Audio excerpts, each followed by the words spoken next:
Hello students, on the behalf of GTU Studies, myself Professor Vishal Patel and our special character Gattubai. Welcome all of you in this video lecture for the branch Mechanical Engineering, and the subject is Design of Machine Elements for Diploma 6 semester student.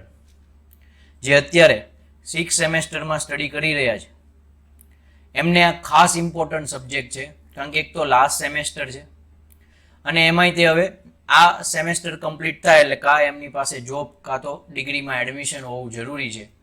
તો એવા ટાઈમે backlog ના આવે ખાસ care લેવી. અને એમાંય સૌથી ડિફિકલ્ટ બધા 6 સેમેસ્ટરના બધા થઈને જે સૌથી ડિફિકલ્ટ કહી શકાય એવો સબ્જેક્ટ છે ડીએમઈ, એ 6 સેમેસ્ટરમાં જ ઇન્ટ્રોડ્યુસ કરેલ છે. તો એમાં ખાસ કેર લેવા આજે હું તમને જીટીયુ એક્ઝામ માટે કઈ રીતે પ્રિપરેશન છે એ કરવી, પ્રિપરેશનમાં કઈ વસ્તુ પહેલાં કરવી, કઈ સિક્વન્સમાં ફોલો કરવું જેથી તમે એને પાસ આરામથી કરી શકો, સારો માર્ક્સ પણ લાવી શકો, એટલે લાસ્ટમાં એક પણ સબ્જેક્ટમાં ના આવે અને ડીએમઈમાં આવી જાય એવું બેકલોગ આવે એવું ના થાય. તો એના માટે આપણે શરૂ કરીએ. બધાના માઇન્ડમાં એમ જ હોય છે કે કયા ચેપ્ટર પહેલાં કરવા જોઈએ. તો ઓપ્શન 1 બધા એવો જ સિલેક્ટ કરે છે કે જેનું વેઇટેજ છે એ ચેપ્ટર પ્રમાણે જીટીયુ સિલેબસની અંદર લખેલું જ હોય છે કે આ ચેપ્ટરમાંથી એટલા માર્ક્સનું પૂછાશે. એ પ્રમાણે આપણે જો કરવું જોઈએ આવો ક્વેશ્ચન હોય છે. તમને વેઇટેજ ખબર જ છે, એનો સબ્જેક્ટ રિવ્યૂનો વિડીયો પણ મેં ડિપ્લોમા માટે ડીએમઈનો બનાવેલો છે. જો એ ના જોયો હોય તો ઉપર આઈ બટનની અંદર અથવા નીચે લિંકમાં આપેલો છે. પણ સેકન્ડ ઓપ્શન એવો પણ હોય કે ઇઝી સબ્જેક્ટ હોય, ઇઝી ચેપ્ટર, એ આપણે પહેલાં પ્રિપેર કરી લઈએ. કે ફેવરિટ ચેપ્ટર કે આ મને બહુ મજા આવી, આ ગમે છે, આ કરીએ પહેલાં. તો કયું કરવું જોઈએ? વેઇટેજવાળું કરાય, ઇઝી કરાય? તો બંનેને મિક્સ કરવામાં આવે. કોઈ એક ઉપર ભાર ન અપાય. વેઇટેજ એ વધારે હોય અને ઇઝી હોય એવા ચેપ્ટરથી સિલેક્ટ કરી અને પછી ધીમે ધીમે આગળ વધવું જોઈએ. તો એના માટે હું 3 કેટેગરીની અંદર બધા જ ચેપ્ટરને અથવા અલગ અલગ ટોપિકને ડિવાઈડ કરી દઉં છું, જેમાં મેં 3 પાર્ટ પાડ્યા છે. ગુજરાતી માટે પણ કહી દઈશ. પહેલો પાર્ટ છે મસ્ટ. મસ્ટ એટલે કમ્પલસરી. જો તમારે પાસ થવું હોય તો મસ્ટમાં મેં જે લખ્યું છે એ કરવું જ જોઈએ. શૂટ છે એ છે કરવાનું છે. શેના માટે? તો કે માર્ક્સ તમારે મીડિયમ લાવવા હોય, એટલે કે 35 થી 40. એટલે ઘણાને લાસ્ટ સેમેસ્ટર છે, કોઈ જાતનું રિસ્ક ન લેવું હોય તો મસ્ટ પ્લસ શૂટ બંને કરી લેવાય, જેથી ક્યારે પણ કોઈ પેપરમાં ના ફેલ થાય. અને જો સારા એવા માર્ક્સ લાવવા હોય, જેનો ટાર્ગેટ છે એ ગ્રેડ લાવવાનો જ છે, સારો સ્કોર કરવાનો છે, અને મેમાં જે લખ્યા છે એ ચેપ્ટર પણ કરવા જોઈએ. ઓકે, તો મસ્ટવાળા ચેપ્ટર કરશો તો કેટલા માર્ક્સ આવી શકે છે? તો મેં કીધું એમ મિનિમમ પાસિંગ થઈ શકશો તમે. એમાં કયા કયા ચેપ્ટર કરવાના છે? તો એક છે ચેપ્ટર 1, એ ફૂલ્લી થિયરી પ્લસ ન્યુમેરિકલ. એમાં કોઈ તે ઓપ્શન ન કાઢતા, કારણ કે એની અંદર તમે ગણશો તો 7 થી 8 ટોપિક છે અને એનું વેઇટેજ 14 માર્ક્સનું છે.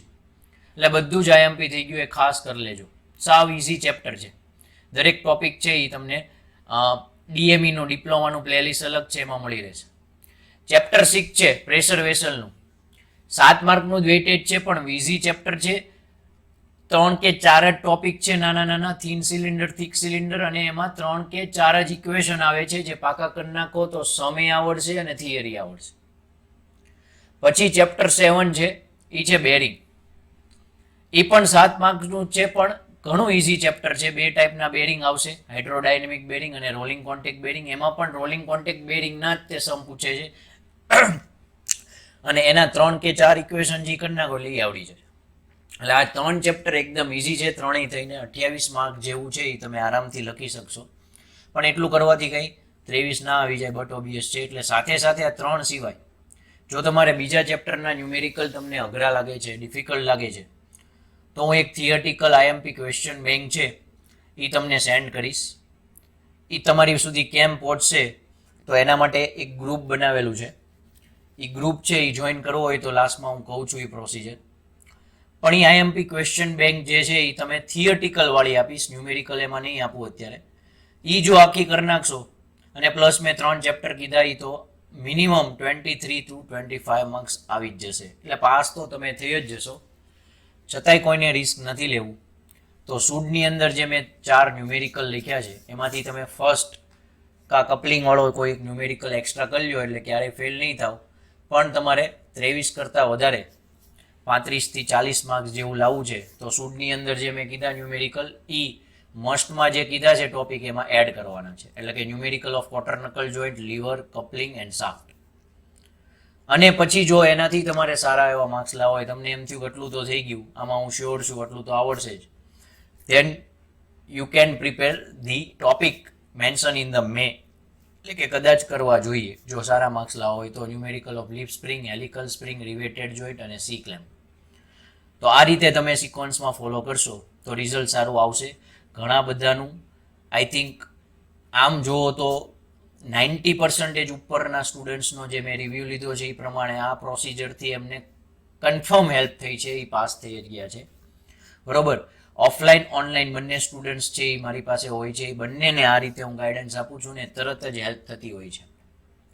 મેં કીધું એમ તમને જો એવો જ વોટ્સએપ ગ્રુપ જોઈન કરવું હોય કે જેમાં IMPs છે એ તમને આવતા રહે, DMEની તો ખાસ ક્વેશ્ચન બેંક મોકલીશ, બીજા સબ્જેક્ટની હું પ્રિપેર થાય તો મોકલીશ, પણ આ સબ્જેક્ટ માટે ખાસ ગ્રુપ બનાવેલું છે. એ ગ્રુપ છે એ તમારે જોઈન કરવું હોય તો આ નંબર ઉપર મેસેજ કરી દો.